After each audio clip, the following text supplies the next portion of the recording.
So Glenn is finally gonna cook his curry that he makes, and it's one of my favorite dishes. It is so good. If you guys have ever ate at like Curry House or Coco Ichibanyan, oh my gosh, this is delicious. You don't even have to go to a curry house. So what ingredients do you have? So I got 2 onions right here, sliced, and I got 2 potatoes, 2 carrots, and then I got some mushrooms. Now, you guys could use whatever else, other ingredients you want to, that's up to you. What I am staying close to, and it's because I'm using this Vermont curry, which is Japanese curry. I'm not doing an Indian curry. I know a lot of people like the Indian curry. This is more oriental taste, and it's a little bit thicker than like Thai curry. I'm using chicken thighs. I like to use chicken thighs because if you use chicken breast, which you can use, the chicken is a little bit drier. With this, is perfect. It cooks a little bit faster too when I saute it with onions. This calls for 6 servings, but what I usually do, I just make a whole pot so we have leftovers. I'm gonna use the whole box, and depending on how thick or how thin you want the actual curry itself, if you use the whole box, it's gonna be thick as hell. And there is actually a smaller box too. This one is 8.11 ounces. And we get medium hot with the apple and honey. If you want to, you could always flip it over to the back side. Very easy, 1, 2, 3, 4, 5, 6, ABC. Actually, I learned how to make curry because of my stepmom. Okay, so I'm putting 4.5 cups of water in here. Bring the water to a boil. And I'm gonna cook the potatoes and carrots. Toss in the mushrooms after because you don't want to overcook them. I'm gonna make sure they have some type of texture to them so that they're just not mushy. The longer you cook the potatoes, the thicker the stew becomes because the potatoes start breaking down, which gives it that very starchy flavor in the curry, which I love. And that's just the way we like that. I'm going to cook the chicken and onions. What I like to do is I like to make a onion layer on the bottom of the pan, so we kind of sear the onions, get that flavor out. Have it at medium heat. You just want the pan to start getting hot enough. What I'm gonna do next is toss the chicken over, and I'm gonna let that cook. Okay, I'm gonna add some pepper to the chicken. So you have that. Bits of salt.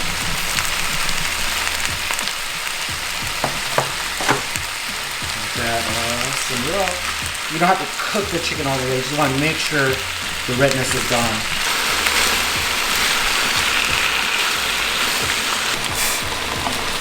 This takes about maybe 10 to 8 minutes to cook, and then I let this one boil. 10 to 8. I like to do things my way. I'm sorry, you guys. It's just so fucking good. I'm always backwards. Boiling the vegetables, I like to boil that. It calls for about 15 minutes, but I like to push it to 20 minutes. Because like I said, I like to really cook my potatoes and carrots. Because depending on how big they are, like mine are big. They're like silver dollar carrots.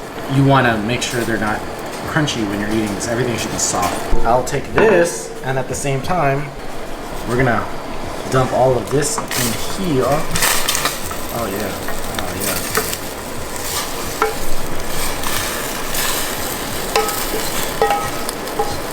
So now that we have that in there, have all of it just kind of simmer in here and cook together. Mix it all well. So when you get the curry, you open it up. It comes out in 2 packs. Usually, you could just rip it up and then save the other pack for another pot. But like, I like my curry really thick, like me, and I like to just put both of them in there. Oh, forgot. See these 3 or 6 squares? Just while it's covered still. When you're done, now you have six different pieces that you can drop in there. And when I drop them in there, I'll show you what I do.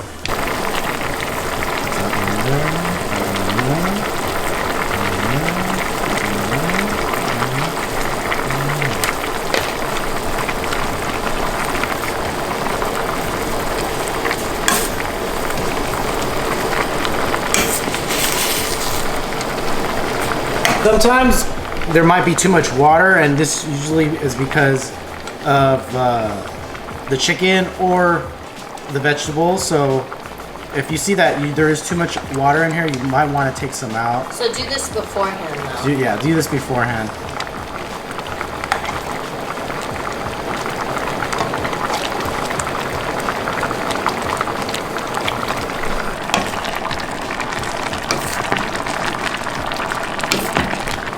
Okay, the last vegetable I will add is the mushrooms. So you want to go in there and just sprinkle them in there. There you go. Go ahead and mix it into the pot. And you can see by the consistency, it's nice and thick. Got that bubbly. And add the last couple of ingredients. Okay, so the last secret ingredient I like to use, and this was a tip from my sister, who actually got the tip from an actual curry house. So I like to put ketchup, Worcestershire sauce, and regular soy sauce. The first one I'm gonna do, I'm gonna put a dollop of ketchup. After that, I will add some soy sauce. And a splash of Worcestershire sauce. There you go. Now we'll mix that around. You can already smell that tangy flavor that it gives off. Good old Japanese curry. Drop it down to simmer.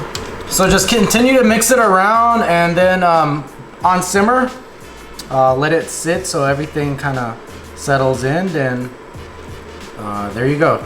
You have nice, good, delicious Japanese chicken curry. So before we serve our curry, I wanted to show you guys this. This is garlic naan from Trader Joe's, and this is what we usually like to eat it with, and obviously we place the curry over rice. So this is just like a little side piece of bread.